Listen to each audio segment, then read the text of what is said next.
welcome to the Cluttered Corner, Brett Hauser. How's it going? That's going good. Nice to have you here. It's a pleasure being here. I love this town.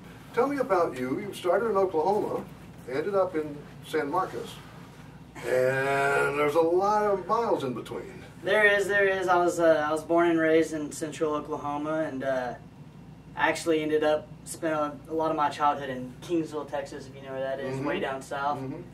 And as a young man, I ended up getting sucked into the San Marcos scene, I guess. But I love it there. I love it. I now live in Austin, but I lived there for a good chunk of 4 or 5 years.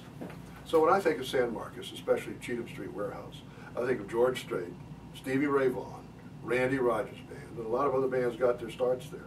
Well, so did you. Yeah, it's kind of it's so easy. It's like a breeding ground, if you will, you know, that it's just a place where what got me into it is that they have to listen to you. they don't have to. Okay, well, shush you. Yeah. But it was a good place to get used to a listening audience and seeing what that was like and almost learning how to capture, I guess, somebody's attention.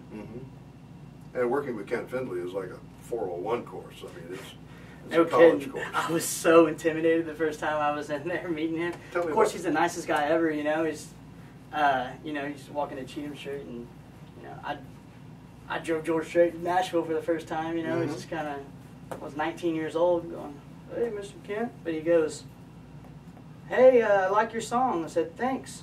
He said, "You gonna bring me a new one next week?" Did you? I said, "I guess, yeah. Do I have a choice?" Yeah, I did. And then I moved down there. Did you have a lot of songs put together? Were you ready for this, or did you have to start writing and really pump yourself? You know, I started writing, I guess when I was maybe 14, 15 years old. I've always, not that I was any good, but I was writing. And I've just always I wouldn't say a knack, but I've always just had an extreme interest in it. I grew up obsessed with Robert Earl Keen and the Jerry Jeff Walkers, and even Bruce Robinson. I love Bruce Robinson. I don't even know if I pronounce it right. Robinson. Yeah. Get this one right. I hear so much. Right.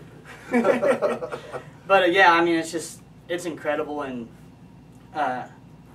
you know, Todd Snyder. He was a Cheatham Street guy for a while, and it's just a great atmosphere. Do you remember the first song you wrote?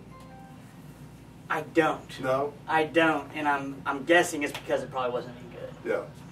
But even a bad song, you remember if it's the first one. Yeah. You know? I remember where I was. I remember being in my bedroom writing and just trying and getting used to melodies and stuff like that. But I'm still trying. You know, I'm still learning. But I like the fact that you're a baseball guy. Yeah, I love baseball. I'll reference it in some songs, you know, very subtly, but I grew up around the sport. My dad is a coach, just part of who I am, so there's no reason to, I guess, shy away from it at all. They told me you were a shortstop. Yeah. Let's take an analogy of being on the baseball field. Okay. And being on stage. Okay. What position do you play on stage? I guess you'd say pitcher, maybe, because you're in control as a front man at least. But I think that's why I never really had an issue with performing in front of people or anything like that, because I think just from growing up and being, you know, basically bred into playing a sport in front of people, maybe that had something to do with, you know, nerves not really being there or whatever.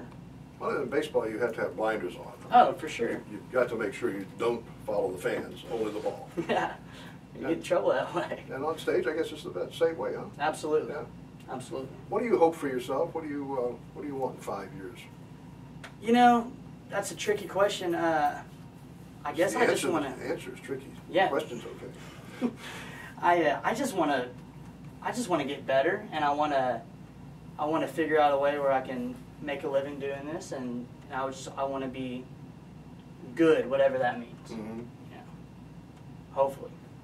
And will you be the judge of that, or will you let somebody else judge? I think it goes a little bit of both ways. I think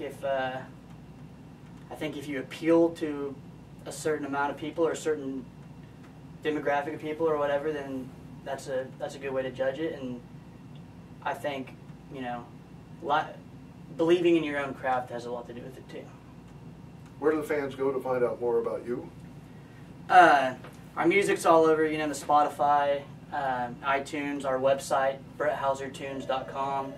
It's up there. You can stream it for free. You better spell that. BRETTHAUSER, tunes, TUNES.com. Good. Brett, Yeah. thank you. Appreciate you having me. Great to see you in the Cluttered Corner. Tomorrow I'll roll on. Oh, you won't find me here. I'm as good as gone.